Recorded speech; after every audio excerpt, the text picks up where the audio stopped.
দেশে বৈধ ও অবৈধভাবে অবস্থান করা বিদেশি নাগরিকদের মধ্যে শীর্ষে রয়েছে প্রতিবেশী দেশ ভারতের নাগরিকেরা। বৈধভাবে অবস্থান করা বিদেশি নাগরিকদের মধ্যে তারা প্রায় ৫০%।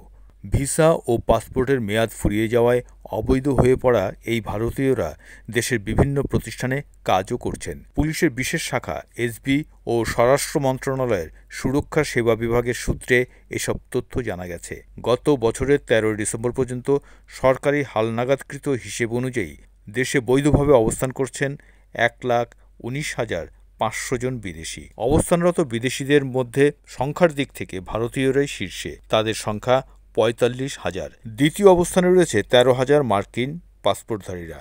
তৃতীয় অবস্থানে থাকা চীনের নাগরিক আছেন ১০,৫০০ জন। এছাড়াও ১৪টি দেশের প্রায় ৩৫,০০০ বিদেশি বৈধভাবে বাংলাদেশে অবস্থান করছেন। আরও কয়েকটি দেশের নাগরিক আছেন ১৭,৯২৮ জন। তাদের মধ্যে বড় একটি অংশ আফ্রিকার বিভিন্ন দেশ থেকে এসেছেন। একটি সূত্র বলছে, দেশে দক্ষ ব্যবস্থাপকের অভাব ও শিল্প খাতে অভিজ্ঞ জনশক্তি না থাকায় বিদেশি কর্মজীবীর সংখ্যা বাড়ছে। বাংলাদেশ বিনিয়োগ উন্নয়ন কর্তৃপক্ষ বিডা ২০২২-২৩ অর্থবছরে ১০১টি দেশের নাগরিকদের ১৬,৩০৩টি আবেদন অনুমোদন করেছেন, যা আগের বছরের তুলনায় ৮% বেশি। অবৈধভাবে অবস্থানকারীদের দিক থেকেও ভারতীয়রা শীর্ষে। পুলিশের হিসেবে বাংলাদেশে অবৈধভাবে অবস্থানরত ভারতীয় সংখ্যা ৭,৪৭২ জন।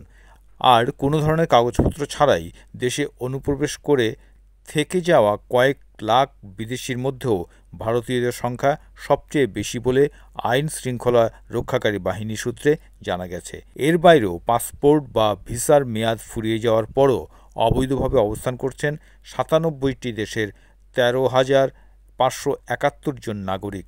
তবে কাগজপত্রের বাইরে অবৈধভাবে কয়েক লাখ বিদেশির বাংলাদেশে অবস্থানের তথ্য রয়েছে আইন শৃঙ্খলা রক্ষাকারী বাহিনীর কাছে। অভিবাসন কর্তৃপক্ষ জানায়, বাংলাদেশে প্রবেশের ক্ষেত্রে ৩৩ ধরনের ভিসা দেওয়া হয়। তবে অনেকে ভিসার মেয়াদ শেষ হওয়ার পরও অবস্থান করছেন বাংলাদেশে।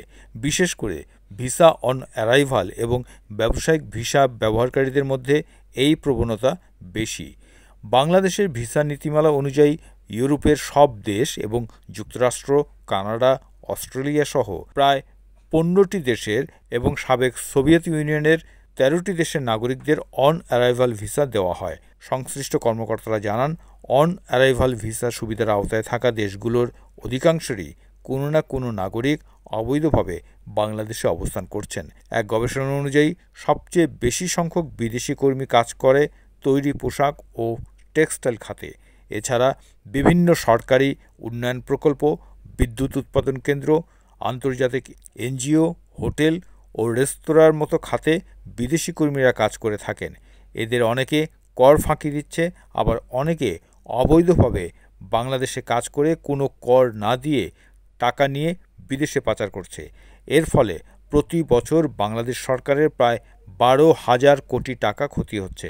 বিদেশি নাগরিকদের নিয়োগ ও চাকরি করার ক্ষেত্রে সুনির্দিষ্ট নীতিমালার অভাব ও নীতিমালা বাস্তবায়নের নির্দিষ্ট কোনো কর্তৃপক্ষ না থাকার কারণে এমন ঘটনা ঘটছে।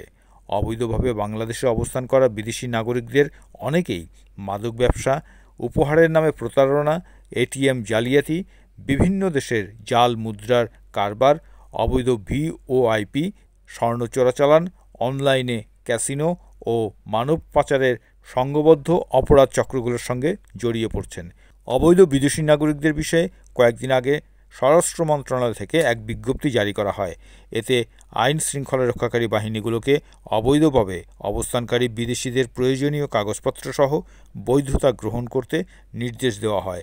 অন্যথায় তাদের বিরুদ্ধে আইনানুগ ব্যবস্থা নেওয়া হবে বলে সতর্ক করা হয়।